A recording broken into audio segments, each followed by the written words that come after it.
Hi guys, Ate Kate here and welcome to another daily devotion, and it's our day 65.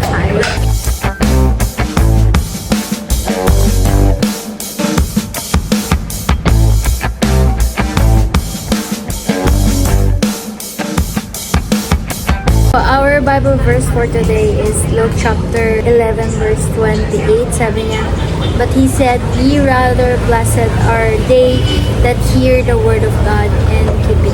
Let's pray first. Thank you, Lord God, for this day that you have given us. We are so blessed today, God, Jesus. Even we're very tired, but I know, God, you are always with us. Patawarin niyo po kami sa aming mga pagkakasala. Salamat sa mga biyaya. In Jesus' name we pray. Amen. So guys, sobrang pagod ko. Ewan kung nakikita niyo sa mata ko, and ang dumi ng kamay ko.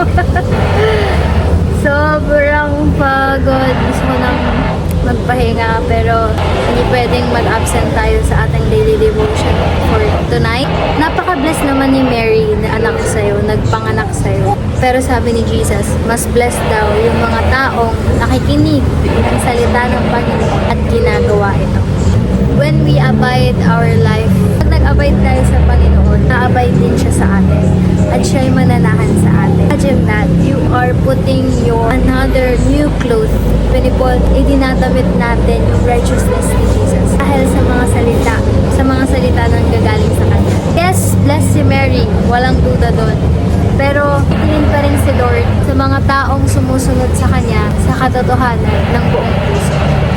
Meron akong katanungan sa inyo ngayong gabing ito, mga kapatid. Are you following God's commandments? Are you following His will? Do you do it with all of your heart? Kung naririnig niyo yung salita ng Panginoon, kailangan natin sundin yun. Kailangan natin gawin yun. Kasi may mga ibang taong kapag nakakarinig ng salita ng Diyos, nakalimutan to o hindi ginagawa, pinapakinggan lang pero walang gawa. At meron namang mga tao na maraming problema kaya sila makapag-focus sa salita ng Panginoon. Mga kapatid, I wanna encourage each and every one of you not just to hear the word of God but also do what it says. Huwag mong tingnan yung mga babae na may pagnanasa, huwag kang magtakaw, huwag kang mga lunya, lahat ng yon.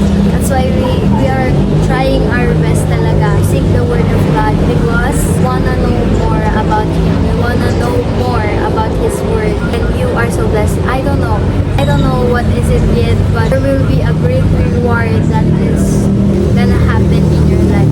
Just believe what I say, buddy. Your labor is not in vain, and I know God will bless you more and more and more. Like, iba talaga yung naglilingkod sa Panginoon sa hindi. Sobrang solid, sobrang deep, sobrang ang ganda ng buhay ng mga taong nakikinig at gumagawa ng salita.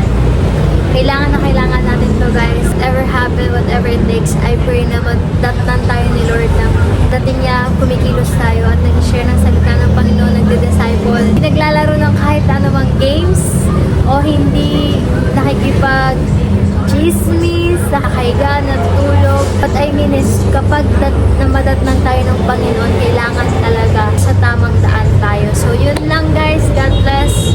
I pray na okay lang kayo at thank you so much for supporting me until the end. Malapit na tayo mag-ending day 70.